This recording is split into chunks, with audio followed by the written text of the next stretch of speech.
We're here to talk about this discovery and what it could mean for the potential of life on the planet is Professor Warwick Holmes, who's Executive Director of Space Engineering at the University of Sydney. He joins me in the studio, and in Brisbane, Jonti, who's an astrobiologist at the University of Southern Queensland. Jonti, let's start with you. What exactly then has been found? So what they've found essentially is evidence that there's this huge, well, on Earth we call it subterranean, I'm not quite sure what the word would be for Mars, but this huge lake buried beneath the ice at Mars's South Pole. It's kind of like Lake Vostok and the other lakes that are buried beneath the Antarctic. Deep, cold, very, very salty, very briny, but very, very strong evidence that this 20-kilometre lake's really there, and I'm absolutely buzzing, I'm so thrilled. And it hasn't frozen because Mars is extremely cold. It hasn't frozen because of this very high salt content. That's the thinking. The combination of the salt content and the fact that there's 1.5 kilometres of ice weighing down on it, building the pressure, and those two things combined let it be liquid when you'd normally expect it to be solid ice. Warwick Holmes now from the University of Sydney. Jonti's buzzing. Are you? Indeed. This is a spectacular discovery. So you reviewed the results and had other involvements in this project. Just talk about that.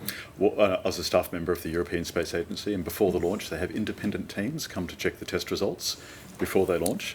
And so my job was just to check that the testing of Mars Express was correct, which it was.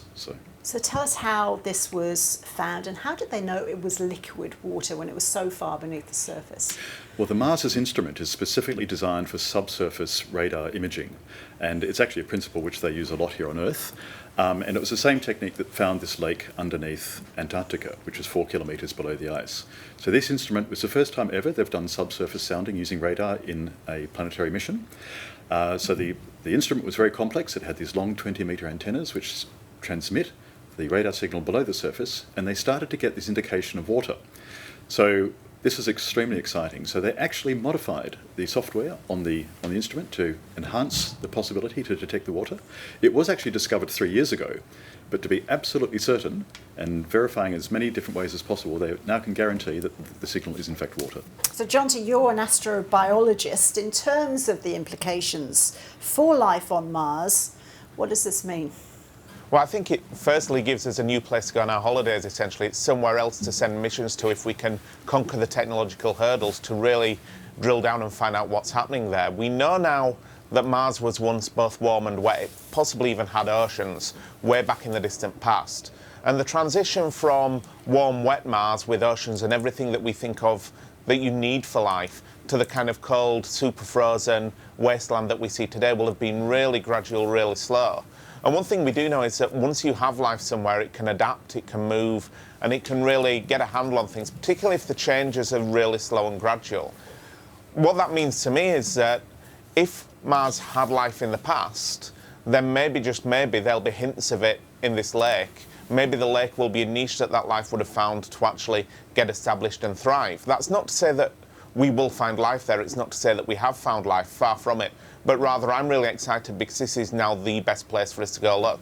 Like I say, so long as we can get over the technological hurdle of getting there in the first place.